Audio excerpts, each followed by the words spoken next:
wabarakatuh. Waalaikumsalam warahmatullahi wabarakatuh. Gimana ibu-ibu semuanya, sehat? Sehat. Alhamdulillah.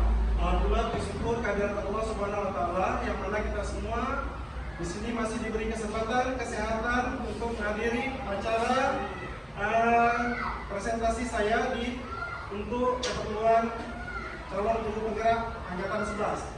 Dan tak lupa pula salawat dan salam kita sajikan kepada Nabi besar Muhammad Sallallahu Alaihi Wasallam, yang mana kita semua berharap mendapat syafaat beliau di hari akhir kelak. Yang saya hormati Bapak Ibu guru semuanya, ya, hari ini saya akan mencoba mempresentasikan 6 topik. Boleh? Yaitu yang pertama, budaya positif. Kalau kita mendengar budaya positif, apa yang terpikir dari ibu-ibu sekalian? Apa yang terpikir kalau kita mendengar budaya positif? Ada yang bisa? Ibu? Ini aja, sekedar aja yang terlintas di pikiran kita. Apa itu budaya positif? Budaya yang tidak terpengaruh dengan Budaya yang tidak terpengaruh dengan budaya luar. Ya, baik. Dari Ibu Ilmi, budaya yang tidak terpengaruh dari budaya luar. Nah, untuk lingkungan sekolah kita misalnya, budaya positif apa yang jelas yang nampak ada di sekolah, kita terapkan yang ada di sekolah? Memberi salam. Nah, memberi salam, apa lagi? Bu Nani? Meletakkan sampah pada tempatnya. Ya, meletakkan sampah pada tempatnya, itu salah satu termasuk budaya-budaya positif yang ada di sekolah. Setiap sekolah pasti ada budaya positif. Baik, untuk kita mengenal lebih lanjut lagi, boleh? Nah, ini ada beberapa pertanyaan pemantik. Yang boleh dijawab setuju atau tidak setuju. Yang pertama, hukuman dapat mendisiplinkan anak. Yang kedua, pemberian hukuman dengan hal positif seperti membaca atau membersihkan halaman sekolah dapat meningkatkan disiplin anak. Yang ketiga, memberi penghargaan dapat meningkatkan motivasi belajar anak. Kira-kira soal yang pertama, setuju atau tidak setuju? Setuju. Setuju. Alasannya apa ya? Kalau misal setuju, yang pertama.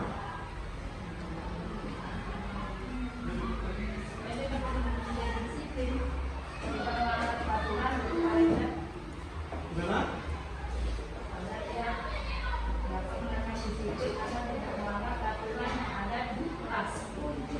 Jadi bisa menerapkan disiplin agar meningkatkan disiplin anak ya, dengan hukuman tersebut. Jadi setuju ya. Untuk dari Bu Nita, gimana, setuju?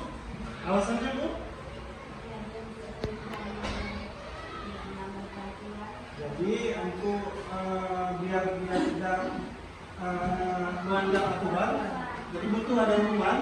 Ya, jadi setuju Ibu Nita ya. Untuk yang kedua, pemberian hukuman dengan hal positif seperti membaca atau membersihkan halaman sekolah dapat meningkatkan disiplin anak. Setuju atau tidak setuju? Setuju. Alasannya boleh? Untuk menambah pengetahuan anak. Untuk menambah pengetahuan anak. Dalam membaca. Ya, baik.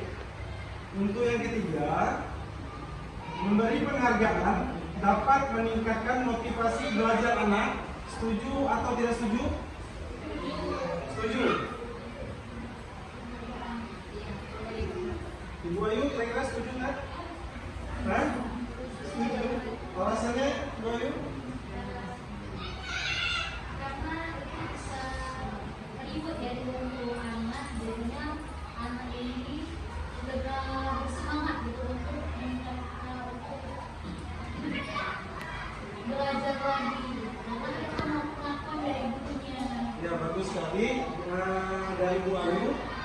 Jadi beliau setuju dengan memberikan penghargaan untuk meningkatkan belajar dari anak.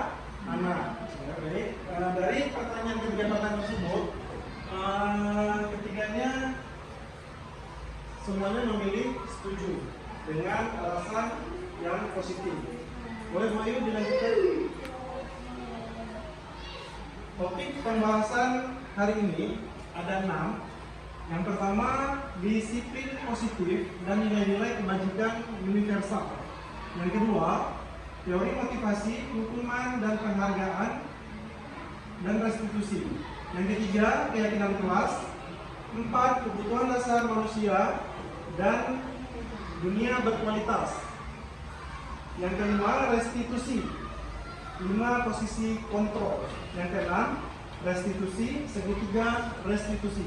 Jadi nanti ini semua berkaitan dari 1 ke 2, dari 3 ke 4, 5 ke 6. Jadi nanti semuanya berkaitan. Baik.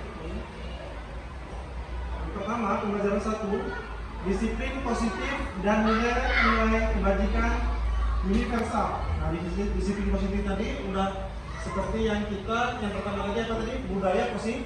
Nah, ini yang pertama kita masuk ke disiplin positif dan nilai-nilai kebajikan universal. Perubahan paradigma, kegiatan kepalan tangan, contohnya, misal ada A dan B, Anda dan teman Anda, sobeklah secari kertas kecil, tuliskan benda atau sesuatu yang sangat berharga untuk Anda, letakkan di salah satu tangan Anda, dan genggam benda sesuatu tersebut dengan segala daya. Buatlah sebuah kepalan. Teman Anda yang B akan mencoba dengan sekuat tenaga dengan berbagai cara untuk meminta Anda memberikan benda tersebut. Dia bisa membujuk, mengancam, menghardik, merayu, menyuap, apa saja agar dapat membuka kepalan tangan Anda. Boleh dicoba ini ataupun dibayangkan. Misal yang Bu Ayu A, Bu Iming B, Bu Nani A, Ibu Yulni B, Ibu Dita A, dan Ibu Yula B. Jadi coba ini ataupun diperagakan juga boleh. Ambil kertas, tulis yang barang yang paling dicintai atau yang paling berarti bagi si A, lalu genggam yang kuat. Nanti si B berusaha tuh dengan cara apa biar bisa si A ini kasih kertas yang tersebut ke yang B. Boleh dibuat sekarang ataupun kalau mudah coba dipraktekkan mana cara yang terbaik. Coba apa yang terjadi, coba tes bukain handphone ini, coba berhasil nggak, bisa kayak gimana caranya biar yang dirasakan oleh Bu Ayu bisa diketahui oleh Bu Nini dengan membuka kepala tangan dari Bu Ayu. Dan Bu Yulmi juga boleh diperhatikan ke Bu Nani dan Bu Mila dengan buku Nita. Bu Putri boleh bayangin aja dulu. Nanti bisa diketahui apa yang terjadi. Ya, betul.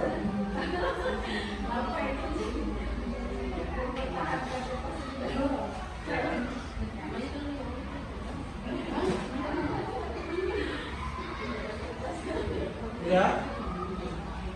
Dan Bu Nita udah boleh dimulai. Bu ini juga.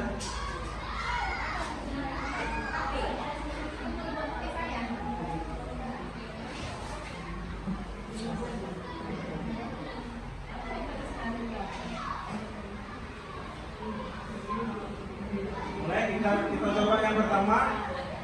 Gimana? Bu ini berhasil kan membuka tangan Bu Ayu? Belum berhasil? Coba apa? Dengan paksaan boleh, dengan merayu boleh, dengan cara buka gimana? Mana yang sebaiknya?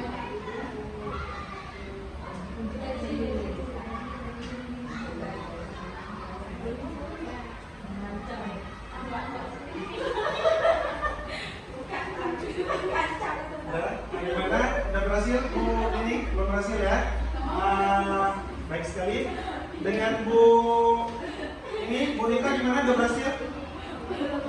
Udah berhasil? Ibu Yuni gimana, berhasil? Berhasil? Nah, ini udah dapat kita satu yang berhasil. Gimana Ibu Yuni bisa berhasil membuka tangan Ibu Nani? Dengan cara apa tadi? Halus dan membunyinya. Apa isinya di dalam tangannya, dan ibu perlu tahu apa di dalam tangannya itu. Dan akhirnya tahu apa isinya? Iya. Apa yang dirasakan Bu Nani? Biasanya Isinya apa yang di kertas? Apa handphone? Apa handphone ya? Nah, berarti Ibu Yuni berhasil membujuk Bu Nani dengan cara membujuk dengan cara perlahan-lahan, dengan cara lemah lembut hingga berhasil membuka rahasia dari Ibu Nani. Sementara Ibu Nining sudah mencoba dengan berbagai cara, tapi Ibu Ayu bersikeras untuk mempertahankan apa yang dirahasiakannya. Nah, jadi ini belum berhasil, dan Ibu Nita juga Bu Ila belum berhasil membongkar apa rahasia dari Ibu Nita, padahal sudah mengancam ya. Sudah mengancam juga belum berhasil. Baik, jadi itu ya beberapa contoh yang terjadi, ada yang berhasil, ada yang tidak berhasil, tergantung caranya masing-masing. Baik, lanjut. Baik. Perubahan paradigma teori kontrol, teori pilihan, ilusi kontrol. Nah, ini jadi untuk guru untuk bisa membuat ilusi kepada muridnya. Yang pertama, ilusi guru mengontrol murid. Yang kedua, ilusi bahwa kritik dan membuat orang merasa bersalah dapat menguatkan karakter. Ilusi bahwa semua penguatan positif efektif dan bermanfaat. Ilusi yang keempat, ilusi bahwa orang dewasa memiliki hak untuk memaksa. Nah, ini beberapa contoh teori kontrol atau teori pilihan yang dimaksud ilusi kontrol. Baik. Perubahan paradigma, stimulus respon teori kontrol atau teori pilihan. Siapa sesungguhnya yang memiliki teori kontrol? Yang pertama, stimulus respon. Yang kedua, teori kontrol atau pilihan. Di contoh pertama, kita mencoba mengubah orang agar berpandangan sama dengan kita. Terus stimulus respon. Yang kontrolnya, kita berusaha memahami pandangan orang lain tentang dunia. Yang contoh kedua, perilaku buruk dilihat sebagai suatu kesalahan. Semua perilaku memiliki tujuan. Yang ketiga, orang lain bisa mengontrol saya. Contoh satu lagi yang cara kontrolnya, hanya Anda yang bisa mengontrol diri Anda. Yang keempat, saya bisa mengontrol orang lain. Contoh sebaliknya, Anda tidak bisa mengontrol orang lain. Yang kelima, pemaksaan ada pada saat rujukan gagal. Kolaborasi dan konsensus menciptakan pilihan-pilihan baru. Yang terakhir, model berpikir menang atau kalah. Model berpikir menang dan menang. Jadi di sini ada beberapa contoh yang kita biasa kita pakai. Mungkin stimulus respon, kita mencoba mengubah agar orang berpandang sama dengan kita. Kita biasa mengajar semuanya sama, harus seperti yang guru ajarkan. Tapi teori kontrol pilihan kita ada di kita berusaha memahami pandangan orang lain tentang lain-lainnya atau dunia. Jadi bisa lebih luas, nggak harus sama seperti yang kita ingin inginkan. Dan berikutnya juga ada perilaku buruk dilihat sebagai sesuatu kesalahan. Kadang nggak semua yang dilakukan oleh itu nggak tentu, kadang-kadang yang kita lihat memang buruk, tapi bagi murid itu belum tentu buruk bagi dia, karena dia diejek berhari-hari. Dalam seminggu mungkin hampir tiap hari dia diejek, dan 5 hari itu dia sabar. Jadi di hari Sabtu terakhir udah nggak tahan lagi, bisa jadi dia membalas dengan perlakuan. Tapi dari diri kita dulu melihat dia di hari Sabtu saja. Di hari pertama sampai hari kelima kita nggak lihat, nggak tahu kalau bahwasannya si murid itu terusan dibully, diejek. Nah, jadi yang kita lihat di akhir hanya kejadian terakhir dia waktu dia memukul atau membalas, gitu kan? Jadi yang kita lihat juga ini jahat nih. Dan itu yang kita tahu, padahal kita nggak membuat yang lebih dalam, sementara dia dari hari Senin sampai Jumat mungkin dia dibeli terus. Terus yang ketiga, orang lain bisa mengontrol saya. Kita bisa mengontrol murid semua dengan anak-anak ini kesana kesini kesana, buat ini buat itu. Tapi yang hanya Anda yang bisa mengontrol diri Anda. Sementara murid, sebenarnya dia murid itu kalau misalnya kita yang masih kelas 1 memang perlu kita kontrol. Tapi untuk dia selebihnya mau baca atau enggak itu kontrol diri dia sendiri. Baik, itu tadi. Apakah makna disiplin? Sebelum kita masuk ke bawah, saya ingin menanyakan sedikit apa makna disiplin yang atau yang ibu-ibu pahami. Apa arti disiplin? Ini aja, sedikit aja. Apa itu disiplin? Enggak sering terlihat. Gimana Bu? Menaati peraturan, bagus sekali. Disiplin salah satunya adalah menaati peraturan. Itu disiplin terhadap aturan, tapi disiplin juga ada terhadap diri kita sendiri. Gimana caranya biar bisa menaati peraturan, bisa hadir ke sekolah tepat waktu jam 7:30 harus sudah sampai di sekolah? Gimana caranya? Kan nggak mungkin tuh dari rumah tiba-tiba kita nyampe aja langsung ke sekolah. Jadi kita harus juga mempersiapkan diri di rumah, mengontrol diri kita. Ya paling enggak minimal bangun jam 5, bisa salat subuh, mandi, sarapan, baru bisa nyampe ke sekolah sebelum jam 7:30, dan baru bisa menaati peraturan dan bisa tercapai di disiplin. Nah, disiplin ini berasal dari bahasa Latin disciplina yang artinya belajar. Makna asal dari kata ini berkorelasi dengan disiplin dari murid-murid Socrates dan Plato. Disiplin diri membuat orang menggali potensi menuju sebuah tujuan apa yang dia hargai. Namun dalam berbudaya kita, makna kata disiplin telah berubah menjadi suatu yang dilakukan seseorang pada orang lain untuk mendapatkan kepatuhan. Kecenderungan umum adalah menghubungkan kata disiplin dengan ketidaknyamanan, bukan dengan apa yang kita hargai atau pencapaian suatu tujuan mulia. Nah, ini tadi seperti yang kita yang saya jelaskan di awal tadi. Dengan kita berangkat ke sekolah jam 7:30, pasti ada yang merasa nggak nyaman juga, karena kita belum terbiasa disiplin nih. Ada yang terbiasa, mungkin nggak enak nih gara-gara peraturan, jadi kurang nyaman, bangun lebih cepat, mandi lebih cepat. Nah, jadi karena udah ada penerapan dengan peraturan-peraturan yang lebih untuk kedisiplinan, bisa jadi sesuatu yang dilakukan seseorang pada orang lain untuk mendapatkan kepatuhan, kecenderungan umum yang kita biasa pikirkan.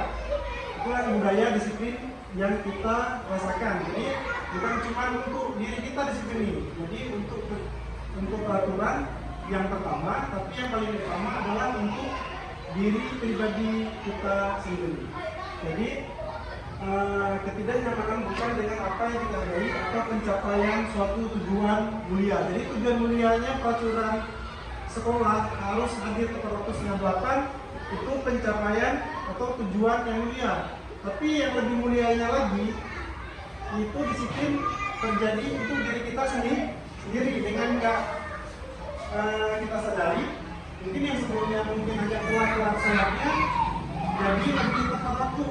Yang mandinya biasanya di penghujung pagi, penghujung subuh, jadi bisa mandi lebih di awal.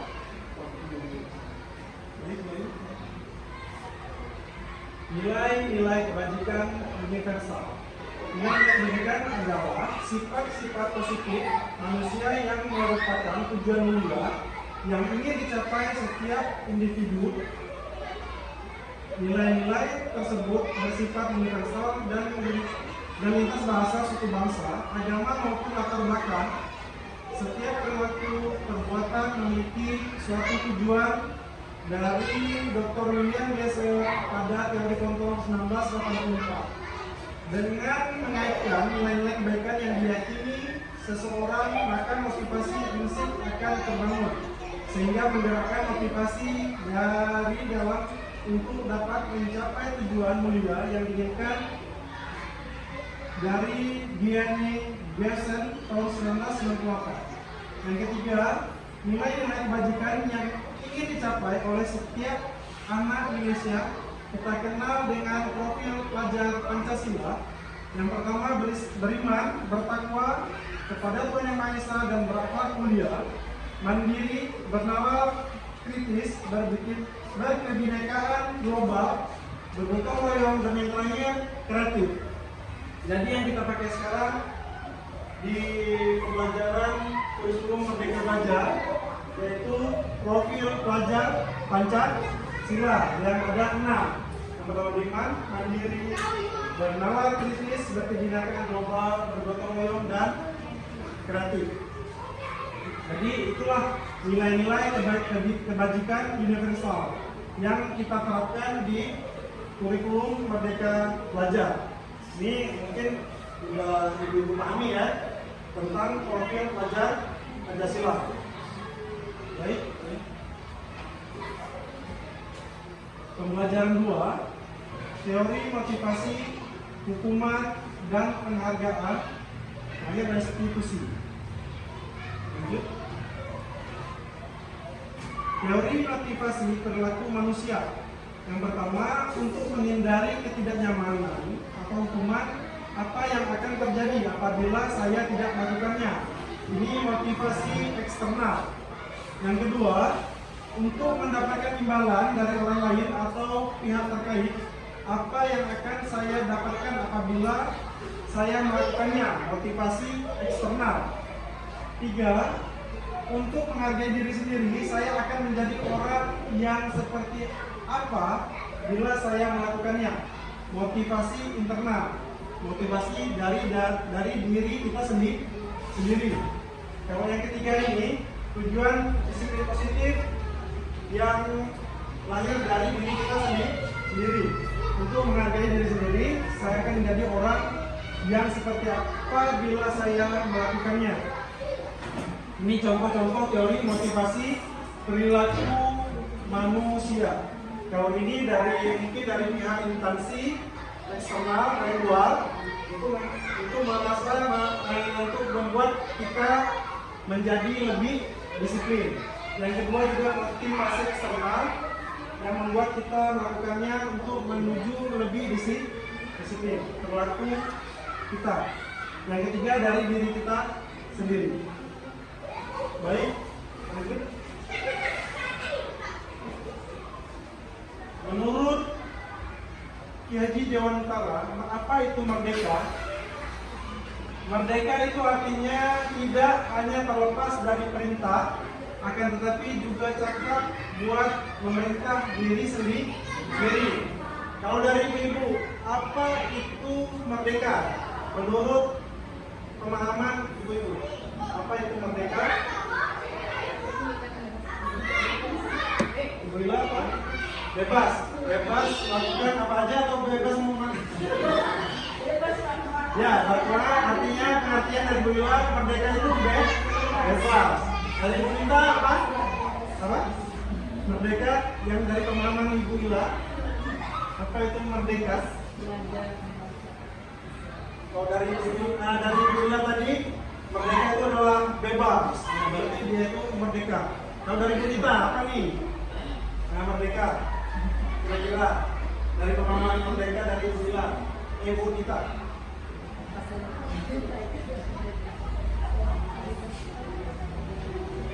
Dari Bu Ayu apa? Kalau merdeka apa?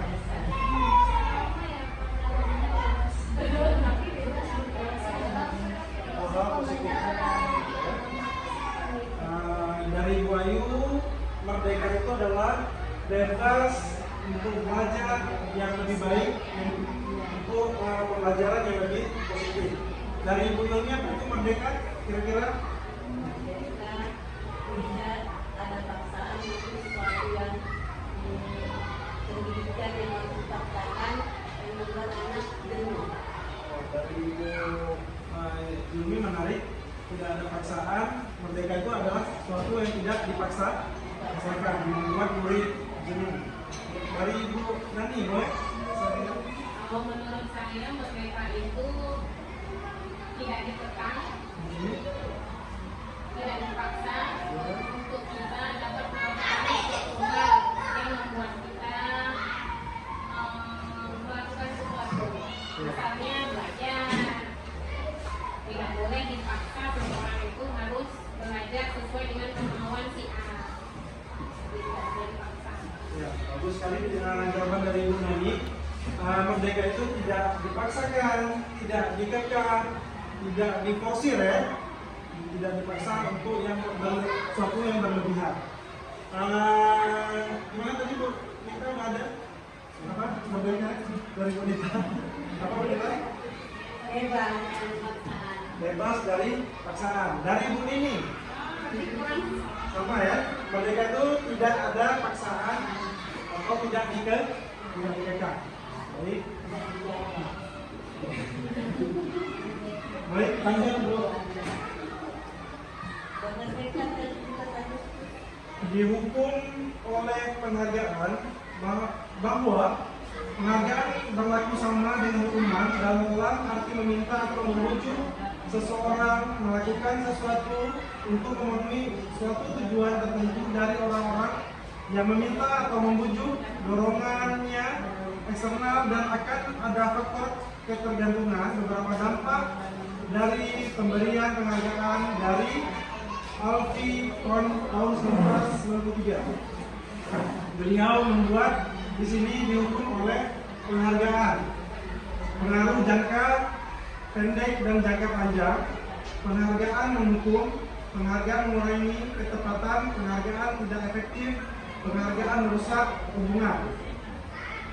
Jadi di sini maksud beliau yang pertama penghargaan jangka pendek dan jangka panjang itu misalnya kalau sekolah kita lomba kebersihan kelas mungkin diadakan setiap minggunya, lomba jangka panjangnya mungkin prestasi kelas atau prestasi kebersihan kelas itu jangka panjangnya. Jadi di situ diberikan penghargaan.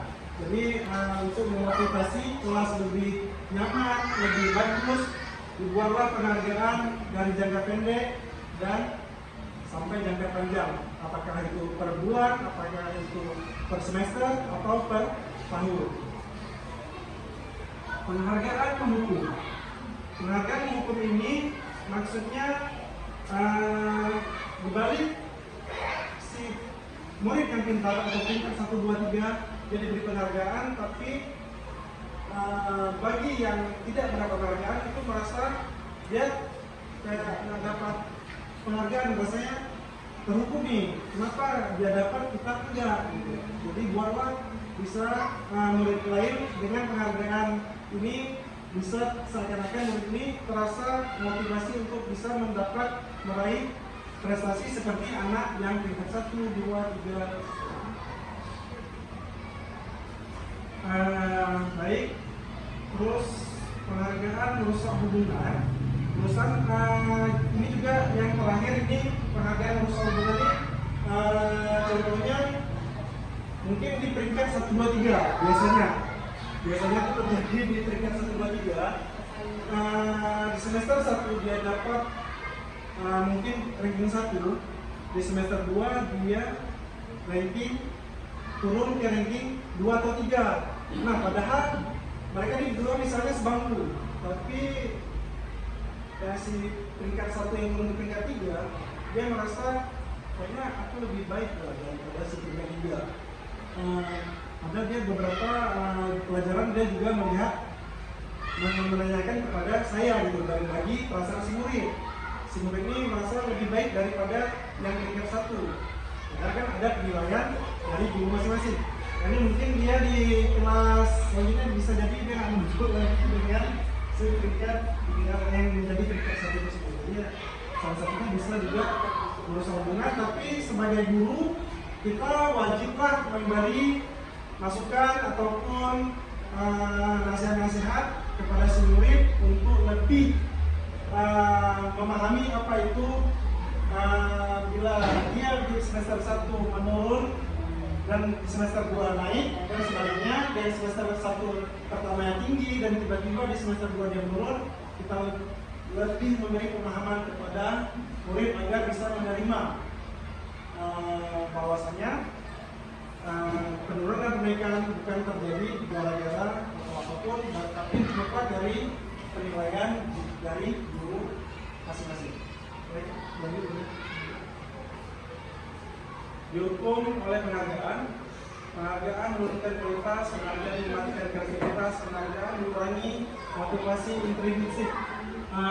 Contohnya penghargaan mematikan kreativitas atau menurunkan kualitas. Ini bagi yang mungkin peringkat-peringkat murid yang menengah ke bawah, jadi dia terima aja apa adanya. Padahal dia sebenarnya bisa nih. Tapi karena udah yang ranking satunya itu aja, dia jadi kayak penurunan kualitas. Karena ada penghargaan kita di penghargaannya yang dapat satu berarti memang yang peringkat 1 sampai 10 ini memang itu yang paling semangat. Tapi yang lainnya memang semangat juga, tapi karena mungkin ada suatu hal ataupun kita juga dari yang dulu ini juga sudah menilai dia dan memang belum ada perubahan. Nah, jadi dari sinilah kita bisa membantu si murid ini dari yang udah nampak ya, misalnya jadi memang bisa, tapi cuman agak malas saja dia. Tapi disitulah peran guru untuk memotivasi murid yang jangan sampai penghargaan dari murid peringkat 1 ke peringkat 10 menurunkan kualitas yang di atas peringkat 10. Baik, kita lihat lanjut. Bentuk program kebajikan ataupun apresiasi. Dalam memberikan apresiasi, pengakuan perlu diingat beberapa hal. Beri pengakuan secara khusus, beri pengakuan secara pribadi, beri pengakuan kepada semua murid bergantian, beri pengakuan secara konsisten, fokus pada proses. Jadi yang pertama, beri pengakuan secara khusus. Jadi kalau ada murid-murid yang memang dia bisa menjawab, bisa mengerjakan dengan baik dan benar, kita sebagai pendidik boleh memberikan pengakuan secara khusus kepada murid tersebut. Pengakuannya di hadapan, misalnya khusus ini di hadapan khalayak kelas atau pribadi. Kalau khusus pribadi, pengakuan secara pribadi, pengakuan kepada semua murid. Pengakuan kepada semua murid ini kita misalnya ada murid yang bisa mengerjakan tugas lebih betul semua ataupun bisa mengerjakan tugas dengan baik. Ini bisa kita memberi pengakuan kepada semua ini di kelas ramai. Jadi untuk memotivasi murid-murid yang lain. Habis itu yang terakhir, ini di sini fokus pada proses.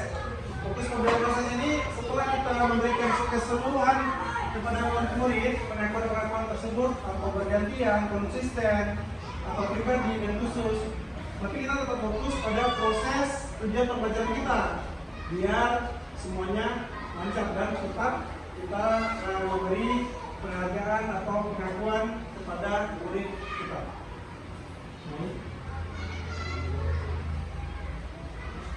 Contoh pengakuan apresiasi kebajikan. Ini contohnya. Di sini ada kalimat pertama.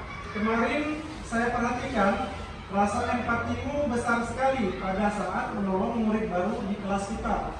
Nah, itu kita kasih pujian ataupun ini tadi pengakuan kepada murid yang melakukan hal kebaikan. Di sini akan membukanya kemarin saya perhatikan nilai kebajikannya, rasa empatimu besar sekali. Situasinya pada saat menolong murid baru di kelas kita. Jadi dia ada menolong murid baru, terus kita memberi pengakuan atau apresiasi terhadap kegiatan si murid tersebut. Yang kedua, saya menghargai kepedulianmu, atau bisa buat ibu menghargai kepedulianmu nak pada saat kamu membantu teman-temanmu di tugas kelompok. Terus ada satu contoh lagi, terima kasih untuk rasa tanggung jawabmu pada saat kamu memungut kertas-kertas yang berserakan di lantai. Nah ini kita apresiasi, ya cuman kita bilang, kita sama-sama. Maksudnya udah selesai, duduk dia lagi. Jadi dia kayak ada apa gitu dalam dia. Nah dia bilang anak, jadi langsung kita kasih apresiasi untuk si anak. Terima kasih nak, tanggung jawabmu besar sekali gitu. Jadi lebih mungkin dia teringat untuk besok dia. Jadi murid ini memang kecil bagi kita tapi besar bagi si murid. Baik. Tindakan guru, hukuman atau konsekuensi. Jadi di sini ada beberapa tindakan guru, 1, 2, 3, 4, 5, 6, 7 tindakan. Nanti bisa diperhatikan di sini ada 7 tindakan ini. Apa yang cocok diisi di sini? Apakah hukuman atau sebuah konsekuensi? Jadi ini saya ingin bagikan kepada ibu-ibu kertas. Nanti tinggal jawab aja 1, 2, 3, 4 itu. Apakah jawaban aja langsung hukuman atau sebuah konsekuensi?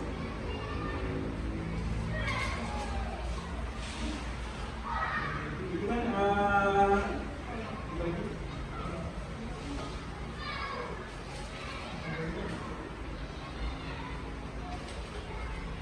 jadi di situ boleh dibaca tindakan guru mencatat 100 kali dalam buku kalimat saya tidak akan terlambat lagi karena terlambat ke sekolah. Itu hukuman atau konsekuensi. Misalnya hukuman tulis hukuman, misal sebuah konsekuensi tulis konsekuensi. Dibuat nomornya dicaranya seperti 1, 2, 3, 4, 5, 6, 7. Nah, saya nggak nampak. Boleh saya bacakan. Jadi tidak langsung tulis di situ isi hukuman atau konsekuensi.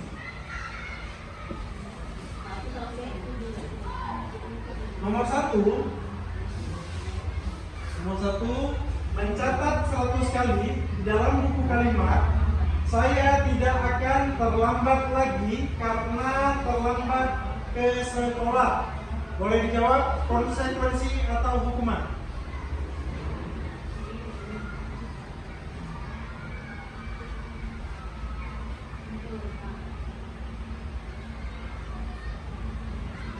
Ya. Yang kedua, lari mengelilingi lapangan basket 2 kali karena terlambat hadir di sekolah. Lari mengelilingi lapangan basket 2 kali karena terlambat hadir di sekolah. Konsekuensi atau hukuman?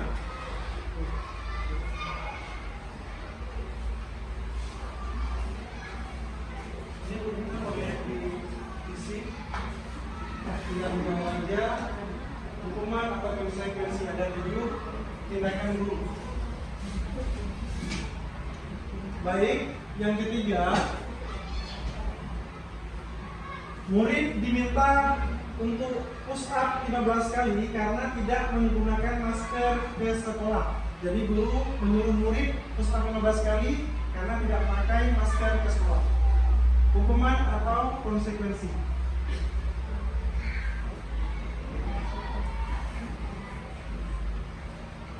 Ya. Yang keempat, menggantikan kertas tugas teman yang telah dicoret-coret. Menggantikan kertas tugas teman yang telah dicoret-coret. Konsekuensi atau hukuman? Yang kelima, membersihkan tumpahan air di meja tulis karena tersenggol pada saat belajar. Ini konsekuensi atau hukuman?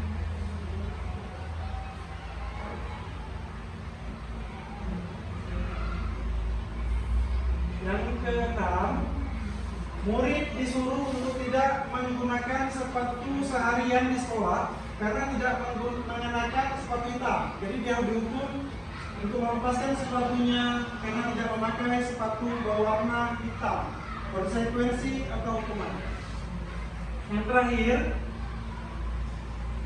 lari mengelilingi lapangan basket 2 kali karena terlambat 10 menit untuk pelajaran PJOK, konsekuensi atau hukuman.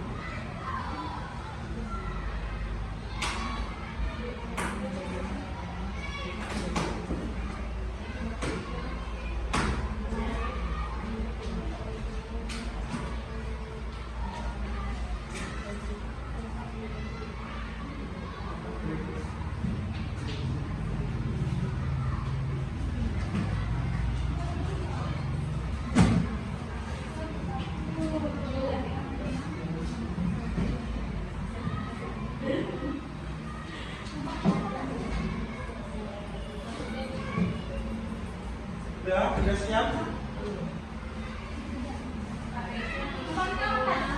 Nomor 3, murid diminta push up 15 kali karena gara-gara nggak pakai masker ke sekolah.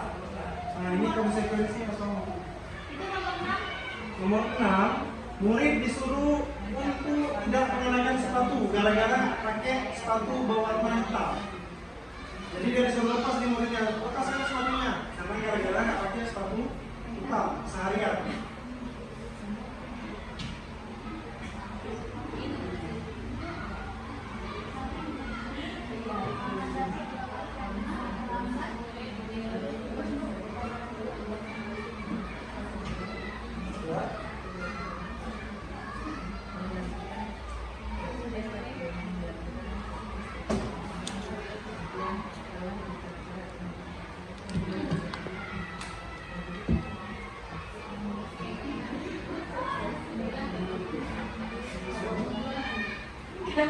Siap semua?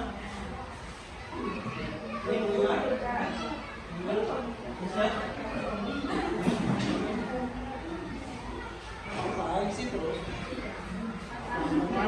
Haka.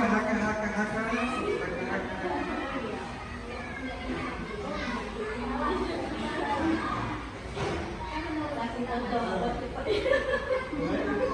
tahu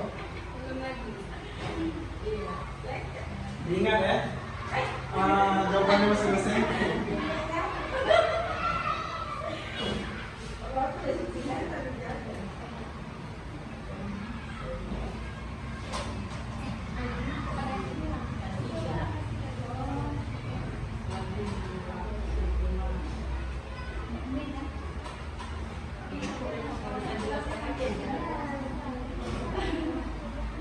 Nah, di sini yang pertama ada yang menjawab konsekuensi, hukuman, 6 konsekuensi, yang terakhir 7 hukuman. Ada yang menjawab hukuman, konsekuensi, 4 hukuman, 5 konsekuensi, 6 hukuman, 7 konsekuensi. Ada yang menjawab hukuman, 4 konsekuensi, 5 konsekuensi, 6 hukuman, 7 hukuman. Ada yang menjawab 1 sampai 3 hukuman, 4, 5 konsekuensi, 6, 7 hukuman. Dan yang terakhir hukuman, konsekuensi, 6 hukuman, dan terakhir konsekuensi. Boleh kami kita lihat jawabannya? Nah,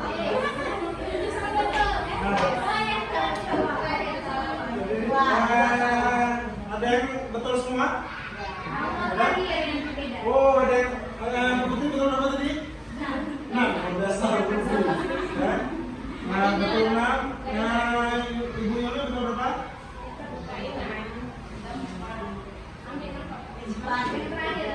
Boleh saya bagi lagi untuk mengingat-ingat lagi ya, merenungkan dari jawabannya.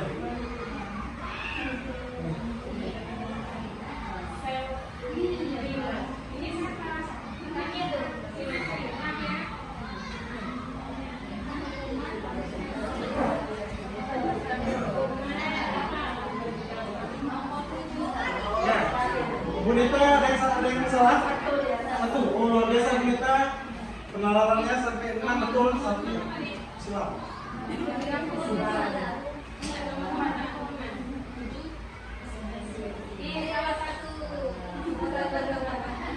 Ya, baik. Jadi dari sini kita sudah mulai memahami apa itu konsekuensi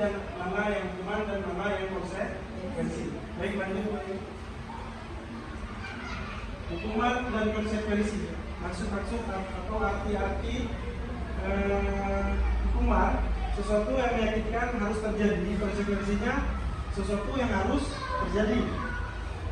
Membuat anak sakit fisik maupun hati untuk jangka waktu lama. Konsekuensinya membuat anak merasa tidak nyaman dalam jangka waktu pendek. Hukuman anak membenci kedisiplinan. Konsekuensi anak menghargai disiplin. Hukuman paksaan, konsekuensinya stimulus ataupun tanggapan. Hukuman mendorong anak menyakiti diri sendiri. Konsekuensi mendorong anak agar mudah menyesuaikan diri. Hukuman konsep diri yang buruk, konsekuensi konsep diri yang baik. Hukuman anak belajar untuk menyembunyikan kesalahan, konsekuensinya anak belajar untuk mematuhi peraturan. Hukuman marah, merasa bersalah, dipermalukan, merasa tidak dihargai, konsekuensinya kehilangan hak, dibuat tidak nyaman, diasingkan untuk sementara atau tempoh. Hidup.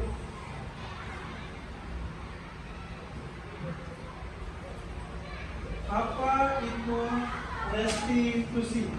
Restitusi adalah, pernah dengar restitusi sebelumnya? Bu Nami, pernah dengar restitusi sebelumnya? Memperbaiki kesalahan. Di PMM pernah Di PMM apa itu Ibu? memperbaiki kesalahan itu di Memperbaiki kesalahan. Mengembalikan atau mengganti. Ya, Bu Putri, Mas. Memperbaiki kesalahan atau membalikkan atau mengganti kerugian. Memperbaiki kesalahan atau mengganti sebuah kerugian. Restitusi adalah sebuah proses menciptakan kondisi bagi murid untuk memperbaiki kesalahan mereka sehingga mereka bisa kembali pada kelompok mereka dengan karakter yang lebih kuat.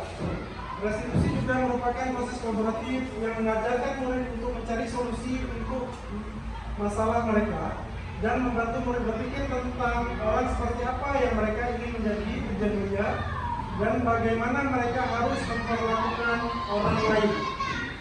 Jadi restitusi ini nanti kita bisa lihat dari video apa itu restitusi biar lebih jelas lagi. Baik, bagi 9 ciri-ciri restitusi. Yang pertama, bukan untuk menebus kesalahan, namun untuk belajar dari kesalahan. Yang kedua, memperbaiki hubungan. 3, tawaran, bukan paksaan. 4, restitusi menuntut untuk melihat ke dalam diri. 5, restitusi mencari kebutuhan dasar yang mendasari tindakan. 6, restitusi diri adalah cara yang paling baik. 7, restitusi fokus pada karakter bukan tindakan. 8, restitusi fokus pada solusi. Yang terakhir 9, restitusi mengembalikan murid yang berbuat salah pada kelompoknya. Pembelajaran 3, keyakinan kelas. Keyakinan kelasnya ada nggak? Kita buat keyakinan kelas di kelas masing-masing. Ada ya? Keyakinan kelas itu seperti contohnya peraturan. Kalau dulu itu bahasanya peraturan di kelas. Nggak boleh buang sampah sembarangan, nggak boleh berbicara saat guru sedang menjelaskan, tidak boleh mengganggu teman, menghargai, tapi harus menghargai teman. Itu salah satu contoh keyakinan kelas. Kalau dulu itu peraturan kelas. Jadi biar lebih nyaman lagi, keyakinan kelas. Mengapa tidak peraturan saja? Mengapa harus keyakinan kelas? Mengapa kita tidak memiliki peraturan kelas? Peraturan harus menggunakan helm bila mengendarai kendaraan roda 2. Mengapa kita tidak memiliki peraturan 3M? Menggunakan masker, mencuci tangan, dan menjaga jarak 1,5 meter. Ketiga, mengapa kita memiliki peraturan harus datang tepat waktu pada saat mengikuti pelatihan? Untuk mendukung motivasi intrinsik kembali ke nilai-nilai keyakinan-keyakinan lebih menggerakkan seseorang dibandingkan mengikuti serangkaian peraturan-peraturan. Sini yang paling tengah ada peraturan kelas, yang hijau keyakinan kelas, yang kuning lingkungan positif, yang coklat budaya positif. Jadi dari peraturan yang dulunya proton kelas, terus didalami dengan keyakinan kelas. Kalau sudah dia didalami di keyakinan kelas, jadi lingkungan sekolah menjadi positif, dan setelah menjadi lingkungan positif bisa yang lebih luasnya lagi menjadi budaya. Jadi memang sudah jadi kebiasaan di lingkungan atau di sekolah tersebut. Baik, lanjut. Yang mana merupakan keyakinan kelas, mengapa? Ini contoh keyakinan kelas yang ada di kelas, tiap-tiap kelas yang masing-masing yang ada di kelas kita masing-masing. Ini misal contohnya kesepakatan kelas, datang tepat waktu dan mengucapkan salam, menjaga kebersihan sekolah, berdoa sebelum dan sesudah kegiatan, aktif dalam pembelajaran, dan tetap tertib. Kesepakatan kelas yang pertama, kami guru dan murid yang saling menyayangi. Yang B, kami murid yang semangat belajar. Yang C, kami murid yang peduli dengan teman-teman. Jadi ini beberapa contoh keyakinan yang ada di kelas kita masing-masing.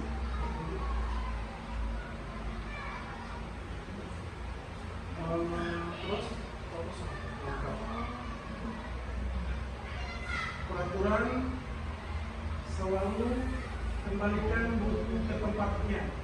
Nah ini kalau misalnya keyakinan kelas apa nih yang harus diisi sebaiknya? Kita beri peraturan nih, selalu kembalikan buku ke tempatnya. Bahasa keyakinan kelas, apakah tertib, apakah tanggung jawab?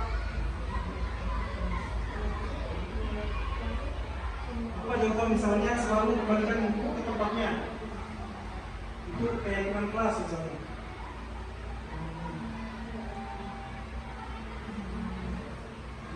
Ini kalau misalnya dilarang mengganggu orang lain, berarti menghargai ya, saling menghargai, tidak mengganggu orang lain. Kalau selalu kembalikan buku ke tempatnya mungkin lebih ataupun lari ke poin bertanggung jawab. Ya. Hadir di sekolah 15 menit sebelum pembelajaran dimulai, mungkin ke disiplin. Nah, coba. Nah, ini ya, yang dimaksud tadi. Selalu kembalikan buku ke tempatnya, larinya ke tanggung jawab. Dilarang mengganggu orang lain, menghormati atau menghargai orang lain. Hadir di sekolah 15 menit sebelum pembelajaran dimulai, lebih ke menghormati orang lain dan berkomitmen. Atau bisa lagi dimudahkan, misalnya kelas 1 mungkin bisa diisi di disiplin gitu ya. Jangan berlari di kelas atau koridor, keselamatan atau keamanan. Baik, pembelajaran keempat, kebutuhan dasar manusia dan dunia berkualitas. Kebutuhan dasar manusia yang umum. Kira-kira menurut ibu apa nih kebutuhan dasar manusia? Ya, untuk makan, minum, yang pakaian yang paling utama, tempat tinggal. Baik, lanjut Bu. Ini dia tadi kebutuhan dasar manusia. Yang pertama bertahan hidup. Untuk mencapai bertahan hidup bisa mendapatkan kasih sayang dan merasa diterima, penguasaan, kesenangan, kebebasan. Lanjut. Pembelajaran 5 posisi kontrol. Nah, ini tadi ada satu program dengan restitusi ya. Lanjut. 5 posisi kontrol. Ada perilaku kontrol negatif. Yang pertama pemukul, yang kedua membuat merasa bersalah. Perilaku kontrol positif, teman, pemantau, kontrol diri, yaitu manajer. Jadi ini ada 5 macam posisi kontrol yang biasa guru-guru melakukannya terhadap murid. Contoh misalnya pemukul, misal ada murid yang buat kesalahan, kita beri hukuman atau kita membuat dia merasa bersalah, atau guru membuat murid itu seperti teman apa ibu kan hanya pengeluaran seperti teman atau seperti memantau, dan yang terakhir yang kelima manajer. Untuk lebih jelasnya lagi kita bisa menyaksikan video berikut ini. Baik.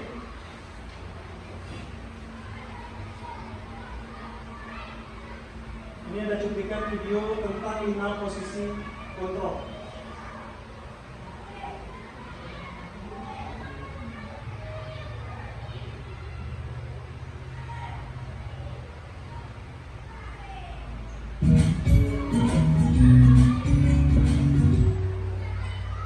Salam bahagia Ibu dan Bapak Guru hebat. Dalam penerapan disiplin positif restitusi, salah satu program yang dikembangkan adalah 5 posisi kontrol. 5 posisi kontrol dalam restitusi adalah proses perjalanan seorang pendidik agar dapat mengenali dirinya. Pada video kali ini, kita akan membahas tentang 5 posisi kontrol yang dikembangkan oleh Dairen Dosen dan contoh penerapannya. Ibu bisa diperhatikan 5 posisi kontrol dan 5 contoh di video ini. 5 posisi kontrol itu adalah 1. Posisi menghukum. 2. Posisi membuat merasa bersalah. 3. Posisi teman. 4. Posisi pemantau atau monitor. Dan 5. Posisi manajer. Untuk lebih memahami kelima posisi tersebut, mari kita saksikan kasus Naren yang terlambat hadir 20 menit di sekolah dan melihat bagaimana kelima posisi kontrol dalam menghadapi masalah tersebut.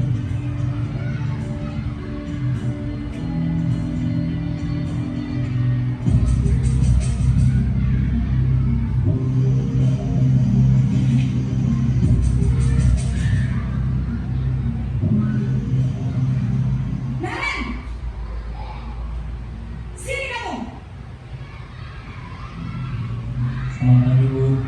Selalu terlambat. Kamu deh pasti terlambat. Maaf, Bu. Saya Apa? Apa coba? Alasan kamu apa lagi? Kapan sih kamu tidak terlambat? Malas sekali ya kamu jadi anak. saya Dasar pemalas. Gak kapok-kapok sih kamu. Sudah berapa kali terlambat? Sana, kamu keliling lapangan basket 2 kali. kenapa saya harus pilih lapangan basket, Bu? Kenapa? Kamu melawan ibu. Berani-beraninya jawab. Sudah terlambat, masih berani jawab enggak? Sekarang, keliling lapangan basket 5 kali sekalian. Biar kapok. Cepat. Pergi sana ke lapangan basket. Posisi penghukum biasanya berbicara dengan nada tinggi, menghardik, menunjuk-nunjuk, menyakiti, dan menyindir. Hukuman bisa berupa fisik maupun psikis. Ibu dan Bapak Guru hebat, dampak yang terjadi pada murid ketika guru berada pada posisi penghukum adalah murid cenderung akan memberontak, bahkan menyimpan dendam.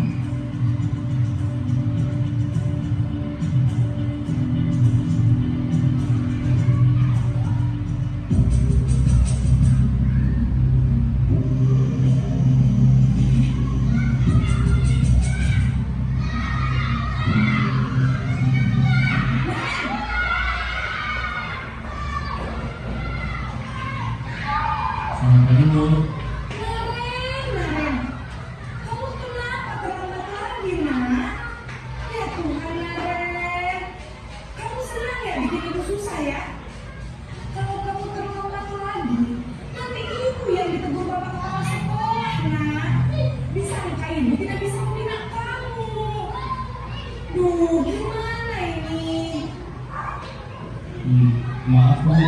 Duh, Gusti Naren. Kamu suka ya kalau ibu ditegur bapak kepala sekolah? Terus, sekarang ibu harus tulis apa yang di buku absen? Ini kamu sudah sering terlambat loh. Ibu harus apa coba? Maaf, Bu. Maaf sekali. Ya sudah, lain kali jangan bikin ibu susah lagi ya nak ya.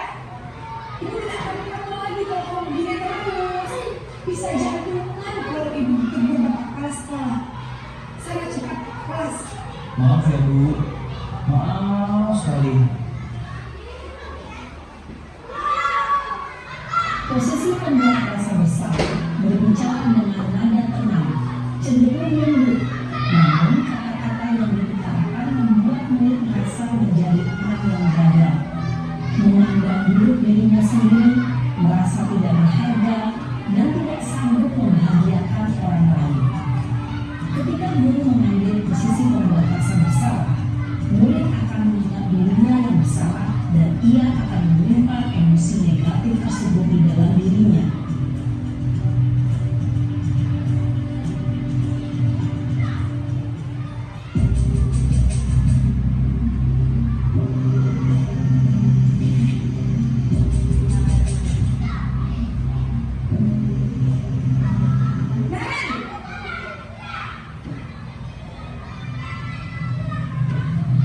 Selamat pagi Bu. Wah, sudah jam berapa ini nak? Terlambat lagi ya sayang. Iya Bu, habis ibu saya lupa bangunkan saya Bu. Kamu malah menyalahkan ibu kamu. Kamu bukannya anak yang larinya paling kencang. Kok terlambat sih? Iya Bu, saya memang terlambat bangun tadi. Jadi biarpun saya lari kencang, tetap gak kejar Bu. Ya sudah sana. Nanti lain kali larinya lebih kencang lagi ya. Biar gak terlambat lagi. Bikin senang ibu. Demi ibu. Bisa kan? Bisa lah Bu. Ya sudah sana masuk kelas. Ibu beresin urusan absen kamu. Kamu ini ada-ada saja. Dalam posisi teman, guru berbicara dengan nada suara ramah, akrab, cenderung bersenda gurau untuk menjaga suasana tetap santai. Murid akan merasa senang, aman, dan akrab dengan guru. Identitas yang tercipta adalah identitas sukses atau berhasil.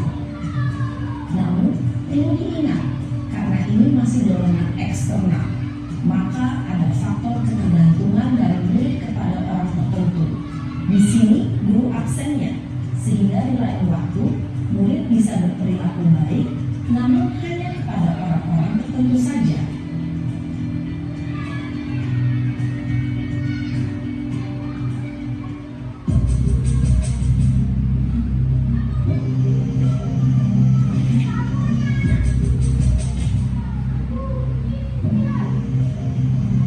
Naren!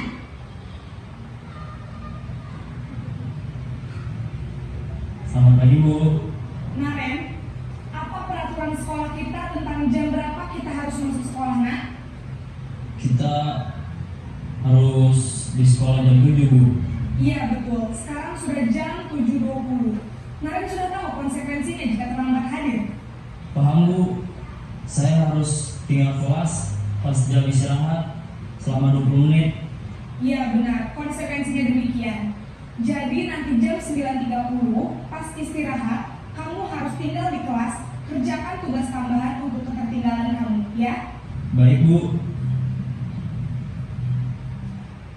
Posisi pemantau mengandalkan penghitungan atau data untuk mengontrol murid.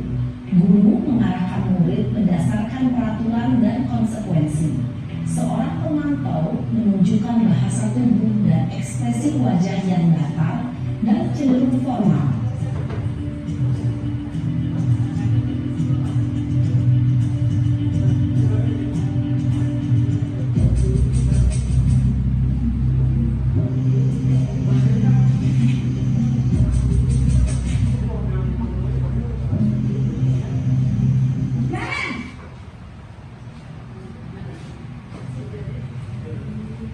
Selamat pagi Bu. Selamat pagi, Naren. Maaf Bu, saya terlambat. Iya, sekolah masuknya jam 7, sekarang sudah jam 7.20. Jadi sekarang bagaimana ini, Naren? Maaf Bu, saya lupa setel alarm saya semalam. Baiklah, menurut kamu, keyakinan sekolah yang mana yang perlu kamu tingkatkan? Menghargai diri sendiri dan orang lain mungkin ya Bu. Setuju.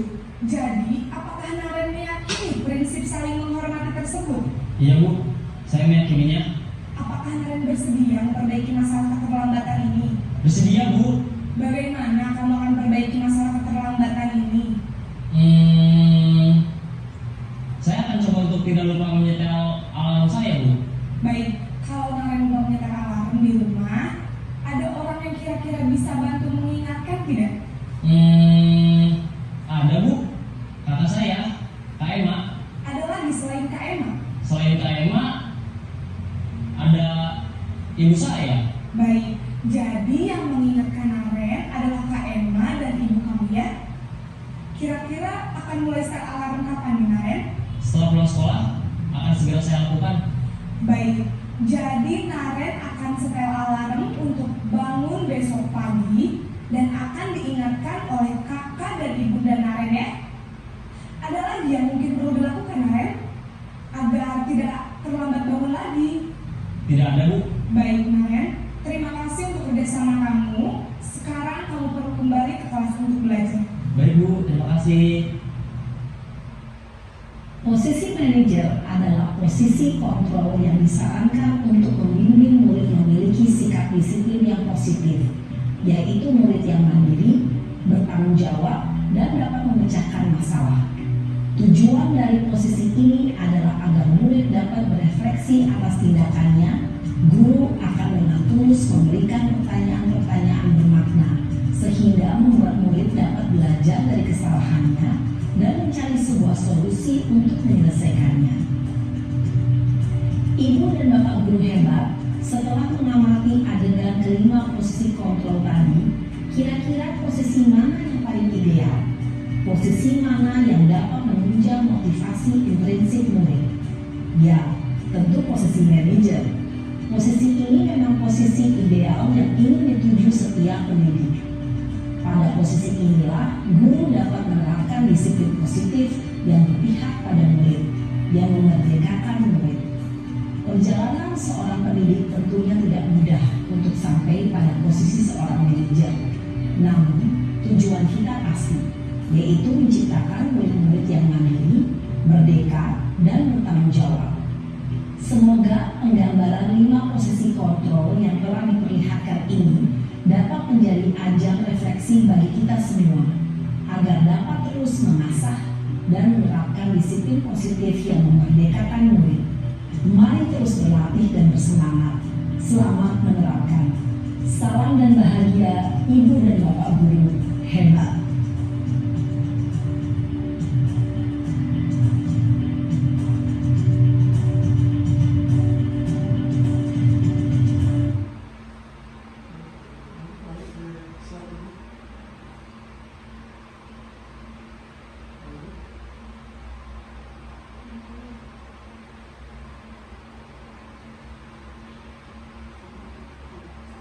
Tadi udah kita lihat video dari kelima posisi kontrol. Jadi yang terbaik adalah posisi kontrol apa tadi? Manager ya. Jadi yang biasa-biasa kita lakukan juga udah ada posisi mendukung, teman. Tapi yang lebih baik lagi posisi kontrol manager. Tugas pernyataan siapa yang mengatakan saya kecewa sekali dengan kamu tidak punya benar melakukannya atau melakukan dengan bapak. Apakah kamu mau mendapatkan stiker? Jadi bagaimana kamu bisa menyelesaikan masalah ini? Kamu selalu yang paling terakhir. Jadi ini pernyataan-pernyataan yang dimaksud yang beberapa posisi kontrol tadi, yang kelima tadi. Jadi ini misalnya saya kecewa sekali dengan kamu. Nah, ini posisi kontrol apa tadi? Maksudnya kayak Penghukum. Gimana? Penghukum. Yang kedua, kamu tidak pernah benar melakukannya. Kira-kira posisi kontrol apa nih? Ada 5 tadi. Boleh dibalik sedikit untuk mengingat kembali posisi kontrol apa aja?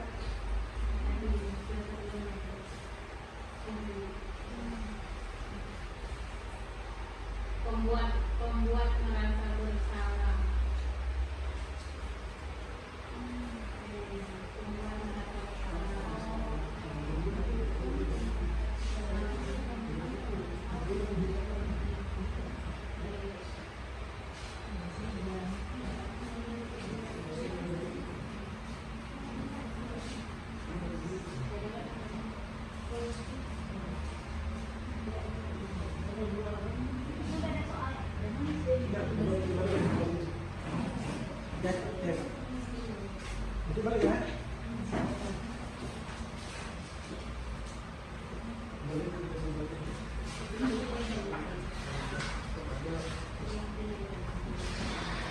Udah ingat 5 posisi kontrolnya apa aja? Aku udah ingat, balik ke soal yang tadi. Ada yang pertama ada posisi kontrol penghukum, pembuat merasa bersalah. Yang ketiga ada teman, pemantau, dan yang terakhir manajer. Boleh balik ke 5 soal tadi?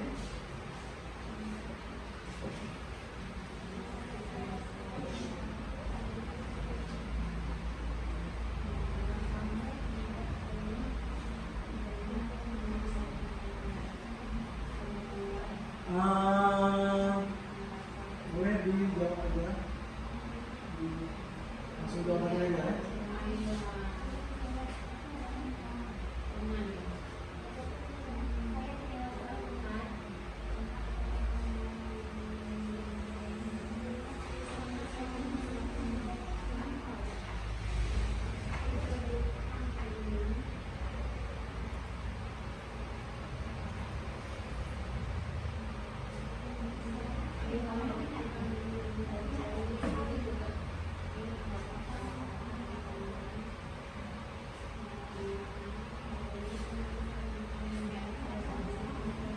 Ya.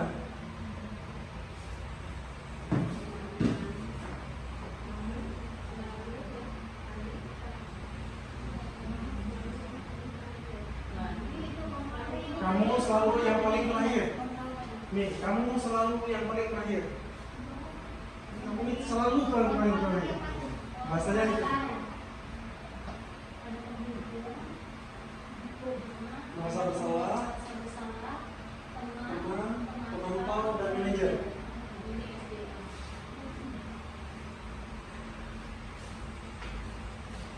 Nah, baik. Jawabannya boleh dipegang masing-masing. Kita lihat jawabannya, tolong lagi. Nah, yang pertama, jawabannya saya kecewa sekali dengan kamu. Nah, jadi dia si murid ini merasa bersalah. Itu teori merasa bersalah. Yang kedua, kamu tidak pernah benar makanya buku. Ayolah lakukan demi ibu bapak, teman, ya. Apakah kamu mau mendapatkan stiker? Mantap. Bagaimana kamu bisa menyelesaikan masalah ini? Nah, itu yang berikut. Kamu selalu yang paling terakhir. Kumpul. Jadi yang pertama membuat merasa bersalah, buku, teman, pemantau, manajer, dan buku. Ada yang cocok? Ada ya? Buku cocok. Nah, ini yang pertama ya, yang nomor 1 nomor 2 terkali kan? Nah, udah berarti betul ya. Nah, baik, Pak Yu, pembelajaran 6 segitiga restitusi. Nah, ini seperti yang dijelaskan di video tadi. Nah, ini kan keterkaitannya dengan segitiga restitusi dengan teori yang tadi apa tadi? Manajer. Lanjut, Pak Yu. Segitiga restitusi.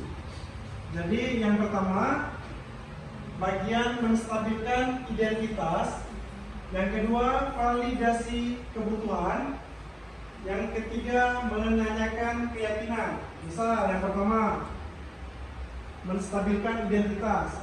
Setiap orang pasti pernah melakukan kesalahan. Kamu bukan satu-satunya yang pernah melakukan ini. Ini kita nanya ke murid ini tadi, menanyakan atau memberikan kenyamanan kepada murid. Itu artinya menstabilkan identitas. Buat murid itu merasa nyaman dulu. Yang kedua, validasi kebutuhan. Kamu tentu punya alasan mengapa melakukan ini. Jadi kita tanyakan kepada murid, kenapa ada setelah? Kenapa? Habis itu setelah kita menanyakan kenapa, adakah cara yang lebih efektif untuk mendapatkan apa yang kamu butuhkan? Jadi kita untuk memberikan ke murid ini biar dia bisa memecahkan masalahnya. Setelah pertamanya kita mengetahui apa masalahnya. Yang ketiga, menanyakan keyakinan. Nilai-nilai apa yang telah kita sepakati? Kita tanya lagi, keyakinan kelas kita gimana? Biar dia ingat tuh apa keyakinan kelas. Terus kamu ingin menjadi seperti apa? Untuk kedepannya gimana? Bisa nggak? ikut dengan keyakinan kelas yang udah ditetapkan. Jadi itulah segitiga restitusi. Sebagai yang kelima tadi apa tadi? Posisi apa? Posisi kontrol apa tadi yang kelima? Yang kelima yang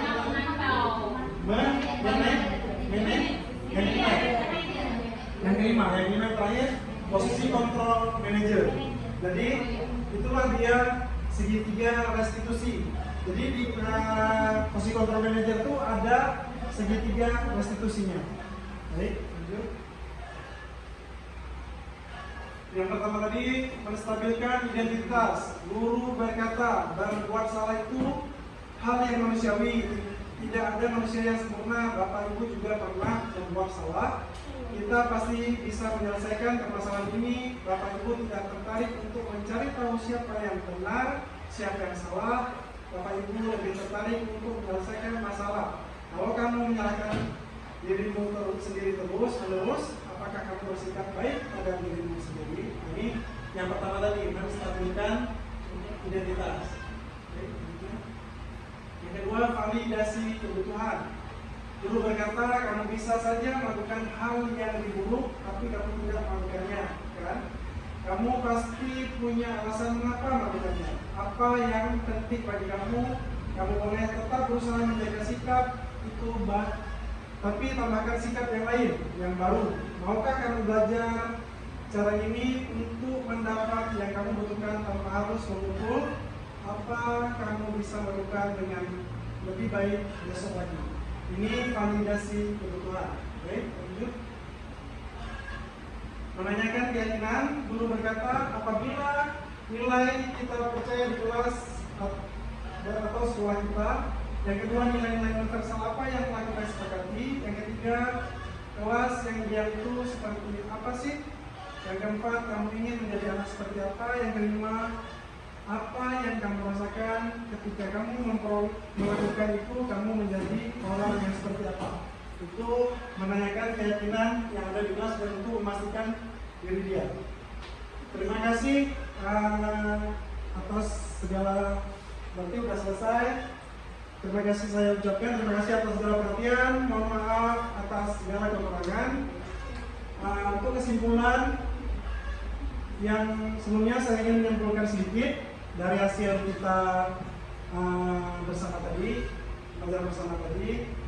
Jadi setelah kita menerapkan ke-6 teori tersebut atau kita sudah menerapkannya, ke-6 teori yang kita pelajari tadi, kita sebagai guru pendidik bisa membuat lingkungan sekolah menjadi lebih positif dan bisa membangun atau mengajak murid-murid biar bisa lagi membina murid-murid menjadi lebih baik lagi, lebih berkarakter dan lebih bertanggung jawab. Itu saja. Sekian dan terima kasih. Assalamualaikum warahmatullahi wabarakatuh. Waalaikumsalam warahmatullahi wabarakatuh.